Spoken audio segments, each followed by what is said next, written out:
আমার প্রিয় ছাত্রছাত্রী, welcome to my channel SLS math tutor. এই ভিডিওতে আমি একাদশ শ্রেণী অর্থাৎ ক্লাস 11-এ ছা প্রকাশনী এসেনদের যে বই আছে তার সরলরেখার প্রথম চ্যাপ্টার প্রশ্নমালা 2 এর সমাধান করে দেখাবো। মার্কস 1-এর প্রথম যে প্রশ্নটি আছে সেটি বলেছে এক্স অক্ষ বা এক্স অক্ষের সমান্তরাল সরলরেখার নতিমাত্রা। দেখো, আমরা কি এর আগে যে থিওরির যে ভিডিওটি আছে সেটাতে আলোচনা করেছি যে এক্স অক্ষ বা এক্স অক্ষের সমান্তরাল সরলরেখা। দেখো, এটা এক্স অক্ষ, এক্স অক্ষের সঙ্গে কত ডিগ্রি কোণ করে না 0 ডিগ্রি কোণ করে। আবার এক্স অক্ষের সমান্তরাল কোনো সরলরেখা এক্স অক্ষের সঙ্গে কত ডিগ্রি কোণ করে না 0 ডিগ্রি কোণ করে। তাহলে তার নতিমাত্রা কি বলেছি না, নতিমাত্রা কি হবে? তাহলে ট্যান 0 ডিগ্রি। ট্যান 0 ডিগ্রির মান কত? 0। তার মানে আনসার কি হবে? বি।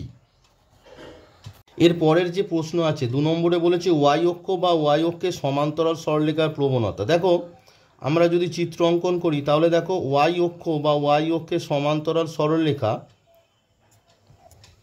তাহলে এটা ওয়াই অক্ষ এক্স অক্ষে ধনাত্মক দিকের সঙ্গে কত কোণ করে না 90 ডিগ্রি কোণ করে। আবার ওয়াই অক্ষের সমান্তরাল কোনো সরলরেখা যদি অঙ্কন করি সেও কি করে না এক্স অক্ষে ধনাত্মক দিকের সঙ্গে 90 ডিগ্রি কোণ করে। তাহলে আমরা প্রবণতা কি জানি যে এক্স অক্ষে ধনাত্মক দিকের যে সঙ্গে যে কোণ করে তার ট্যানজেন্টকে প্রবণতা করে। তাহলে এই ক্ষেত্রে প্রবণতা এম ইকলস টু কত হবে? এম ইকলস টু হবে ট্যান 90 ডিগ্রি। এবার আমরা কি জানি যে ট্যান 90 ডিগ্রি কি বলো? আমরা জানি ট্যান 90 ডিগ্রি হচ্ছে অসংজ্ঞাত। তাহলে এখানে আনসারটা কি হবে? আনসারটা হবে তোমার অসংজ্ঞাত, অর্থাৎ ওয়াই অক্ষ বা ওয়াই অক্ষের সমান্তরাল সরলরেখা প্রবণতা অসংজ্ঞাত।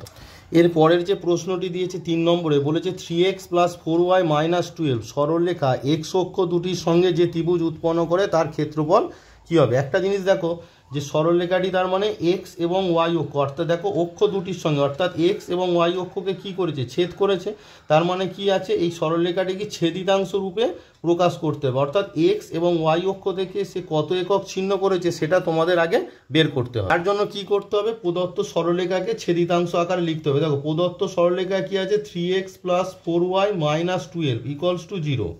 অতএব আমরা যদি এটাকে ছেদিতাংশ লিখি তাহলে কি হবে? 3x + 4y কনস্ট্যান্টটাকে ডান পক্ষে নিয়ে যাও। এবার কি করো? 12 দিয়ে সবাইকে ভাগ করে দাও।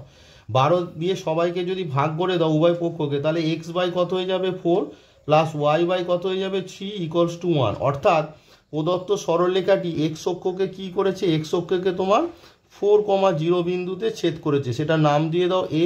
আর ওয়াই অক্ষকে কি করেছে? বি 0,3 বিন্দুতে ছেদ করেছে। অর্থাৎ সরলরেখার সমীকরণ ছবিটা কীরকম হবে না এই রকম হবে, যেটি এক্স অক্ষকে এ 4,0 আর ওয়াই অক্ষকে বি 0,3 বিন্দুতে ছেদ করেছে। তাহলে দেখো, প্রদত্ত সরলরেখা এবং অক্ষ দুটি দ্বারা যে ত্রিভুজ উৎপন্ন হয়েছে সেটা কি ত্রিভুজ? ত্রিভুজ এ ও বি ত্রিভুজ উৎপন্ন হয়েছে। অর্থাৎ ত্রিভুজ এ ও বি এর ক্ষেত্রফল কি দাঁড়াচ্ছে? তাহলে ত্রিভুজ এ ও বি এর ক্ষেত্রফল, ত্রিভুজ এ ও বি এর ক্ষেত্রফল তোমরা কি পারছো? আমরা কি জানি এটা কি? দেখো, একটা সমকোণী ত্রিভুজ, কারণ এক্স অক্ষ আর ওয়াই অক্ষ পরস্পরের সঙ্গে লম্বভাবে থাকে। তাহলে ত্রিভুজ এ ও বি এর ক্ষেত্রফলের সূত্র কি হবে? হাফ লম্ব ইন্টু ভূমি, অর্থাৎ হাফ ও বি ইন্টু ও এ বর্গ একক। এবার দেখো ও বি আর ও এর মান বসিয়ে দাও। তাহলে হাফ ও বি মানে কত? ও বি মানে হচ্ছে 3, আর ও এ মানে কত? 4, এত বর্গ একক। তাহলে দেখো 2 2 যা 4 কেটে দাও, তার মানে উত্তরটা কত হয়ে গেল? 6 বর্গ একক। তার মানে তোমাদের অপশনে কি আছে? দেখো অপশন সি 6 বর্গ একক। আমাদের এই যে প্রবলেমটা আছে তাহলে বুঝতে পারলে যে সরলরেখার যখন কোনো দুটি অক্ষকে ছেদ করে তার মানে আমাকে কি করতে হবে না ছেদিতাংশ আকারে আমরা নিয়ে গেলাম, নিয়ে গিয়ে দেখালাম যে ত্রিভুজ এ ও বি এর ক্ষেত্রফল কি দাঁড়ালো? 6 বর্গ একক। পরবর্তী যে সমস্যাটি আছে সেটা হচ্ছে 4 নম্বর। বলছে এক্স অক্ষের ধনাত্মক দিকের সঙ্গে 45 ডিগ্রি কোণে নত যে সরলরেখাটি ওয়াই অক্ষকে 0,3 বিন্দুতে ছেদ করে তার সমীকরণ। দেখো, এই সমস্যাটি করতে গেলে তোমরা বুঝতে পারছো যে এই সরলরেখাটি এক্স অক্ষের ধনাত্মক দিকের সঙ্গে একটি নির্দিষ্ট কোণ করছে এবং ওয়াই অক্ষ থেকে 3 একক ছিন্ন করতে। অর্থাৎ আমি বলেছিলাম আমার আগের যে ভিডিওটি আছে যেখানে আমি থিওরি নিয়ে ডিসকাস করেছিলাম যে কোনো সরলরেখা এক্স অক্ষের ধনাত্মক দিকের সঙ্গে একটি নির্দিষ্ট কোণ করলে এবং সরলরেখাটি ওয়াই অক্ষ থেকে নির্দিষ্ট অংশ ছিন্ন করলে তার সমীকরণ কি হয় না ওয়াই = mx + c। অর্থাৎ এটাকে কি বলা হয়? প্রবণতা ছেদিতাংশ আকার। দেখো, প্রথমে এটি চিত্র অঙ্কন করছি, করলে তোমরা জিনিসটা ভালো করে বুঝতে পারবে।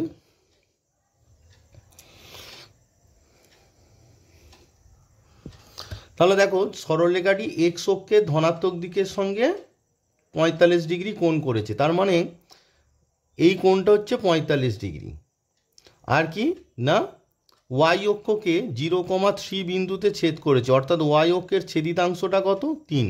তার মানে সরলরেখাটির সমীকরণ কি হবে, y equals to m x plus c এর জায়গায় কত বসবে 3, অর্থাৎ ওয়াই ইকুয়ালস টু এম মানে কত, এম মানে হচ্ছে ট্যান থিটা, ট্যান থিটা মানে এখানে কত ট্যান 45 ডিগ্রি প্লাস 3। দেওয়ার সমীকরণটা দাঁড়ালো y equals to tan 45 degree into x হবে, এখানে এক্স হবে। তাহলে ট্যান 45 ডিগ্রির মান কত 1 ইন্টু এক্স প্লাস 3, অর্থাৎ সমীকরণটা কি দাঁড়ালো y equals to x plus 3। তাহলে জিনিসটা বুঝতে পারলে যে আমি বলেছিলাম প্রিভিয়াস যে ভিডিওটি আছে যেখানে আমি থিওরি বলেছিলাম যে তোমরা অঙ্কটা পড়ে বুঝতে পারবে যে সরলরেখার যে বিভিন্ন আকার আমি বুঝিয়েছি কোনো না কোনো আকারের সঙ্গে তোমার প্রবলেমটা ম্যাচ করে যাবে। যেরকম এখানে বলেছে কি এক্স অক্ষে ধনাত্মক দিকের সঙ্গে একটা কোণ করেছে, ওয়াই অক্ষ থেকে দ্বিন একক চিহ্ন করেছে, তাহলে তোমরা বুঝতে পেরে গেলে এটা কি আকারে যাবে না y equals to m x plus c, অর্থাৎ প্রবণতার ছেদিতাংশ আকার। তাহলে তোমাকে বের করতে হবে এমটা কত, এম মানে কত ট্যান 45 ডিগ্রি, অর্থাৎ ট্যান 45 ডিগ্রির মান হচ্ছে 1। তাহলে আমি লিখেছি y equals to m x plus 3, m এর জায়গায় tan 45 degree into x plus 3, tan 45 ডিগ্রির মান 1, তাহলে 1 ইন্টু এক্স প্লাস 3, অর্থাৎ y equals to x plus 3। তোমাদের একটা কথা বলে রাখি, এই যে অঙ্কগুলো আছে এইগুলো আরও সুন্দর করে বুঝতে পারবে আমার যে প্রিভিয়াস যে থিওরির যে ভিডিওটি আছে সেটি যদি ভালো করে তোমরা দেখো তাহলে কি হবে, সূত্রগুলো তোমাদের বুঝতে সুবিধা হবে এবং কোন অঙ্কে কোন সূত্রটা লাগছে সেটাও বুঝতে সুবিধা হবে। আমি ডেসক্রিপশন বক্সে সেই ভিডিও লিঙ্ক দিয়ে রাখবো, পারলে তোমরা একটু দেখে রাখবে। এরপর আসি নাম্বার 5-এ। নাম্বার 5-এ বলছি Y equals to minus X, সরলরেখাটি এক্স অক্ষের ধনাত্মক দিকের সঙ্গে যে কোণ করে তার মান চেয়েছে। দেখো y equals to minus x, তাহলে এই যে সরলরেখাটা আছে এর প্রবণতা কত, সরলরেখাটির প্রবণতা কত, সরলরেখাটির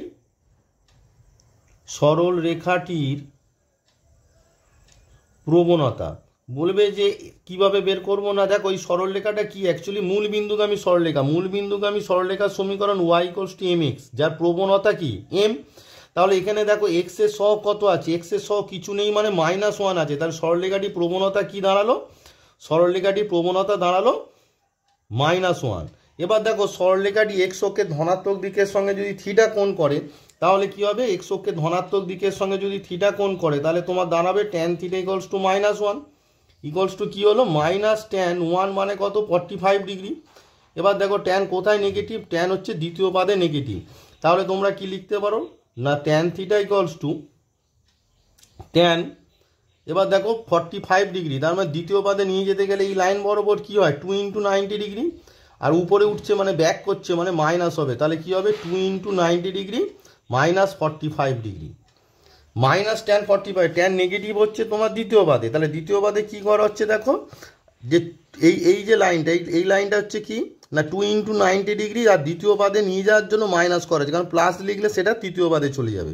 তাহলে আমার থিটা ইকুয়ালস টু কত দাঁড়ালো 2 ইন্টু 90 ডিগ্রি মানে 180 ডিগ্রি মাইনাস 45 ডিগ্রি, তাহলে এটাকে মাইনাস করলে তোমার কি দাঁড়াচ্ছে 5 মাছে 10 4 আগে 5 মানে 135 ডিগ্রি, তাহলে থিটা ইকুয়ালস টু কী দাঁড়ালো 135 ডিগ্রি, অর্থাৎ সরলরেখাটি এক্স অক্ষের ধনাত্মক দিকের সঙ্গে কত কোণ করেছে না 135 ডিগ্রি। পরবর্তী যে সমস্যাটি আছে দেখো 6 নম্বরে বলেছে x plus b y plus c equals to 0 সরলরেখা এক্স অক্ষ বা এক্স অক্ষের সমান্তরাল হওয়ার শর্ত। দেখো কোনো সরলরেখা এক্স অক্ষের সমীকরণ কি আমরা জানি, এক্স অক্ষের সমীকরণ আমরা কি জানি না এক্স অক্ষের সমীকরণ ওয়াই ইকুয়ালস টু 0, আর এক্স অক্ষের সমান্তরাল সরলরেখার সমীকরণ এক্স অক্ষের সমান্তরাল সরলরেখার সমীকরণ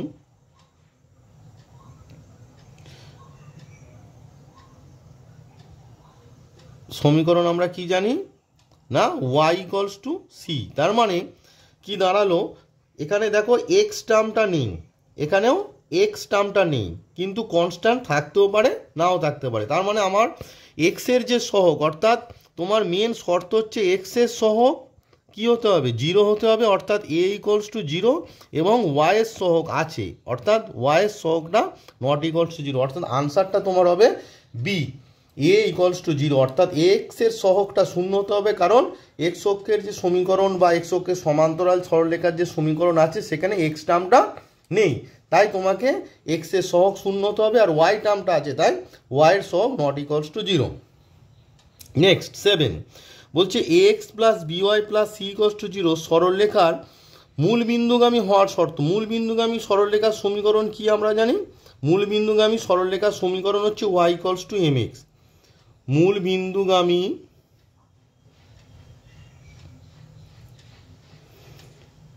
বিন্দুগামী সরলরেখা কি হয় বলো? y ইকুয়ালস টু mx, অর্থাৎ সেখানে কি আছে বলো? y ইকুয়ালস টু mx মানে সেখানে x এবং y উভয় পদই আছে, অর্থাৎ x এবং y এর সহগটা কি হতে হবে? নন জিরো হতে হবে, অর্থাৎ c, x এর সহগ a not equals to 0, y এর সহগ b নট ইকুয়ালস টু 0, আর কি হতে হবে? c 0। এবার দেখো এখানে অপশনে কোথাও ওটা নেই যে তোমার সিটা 0 হতে হবে, এখানে অপশনে দেয়নি, কিন্তু এখানে দেওয়া উচিত ছিল যে তোমার সিটা 0 হবে, অর্থাৎ এখানে আমি ভুল লিখেছি যে এখানে হবে তোমার c ইকুয়ালস টু 0, অর্থাৎ অপশান সি মূল বিন্দুগামী হওয়ার শর্ত। মূল বিন্দুগামী যে কোনো সরলরেখার সমীকরণ y ইকুয়ালস টু mx, অর্থাৎ এখানে x এর সহগ নট ইকুয়ালস টু 0, অর্থাৎ কোফিসিয়েন্ট অফ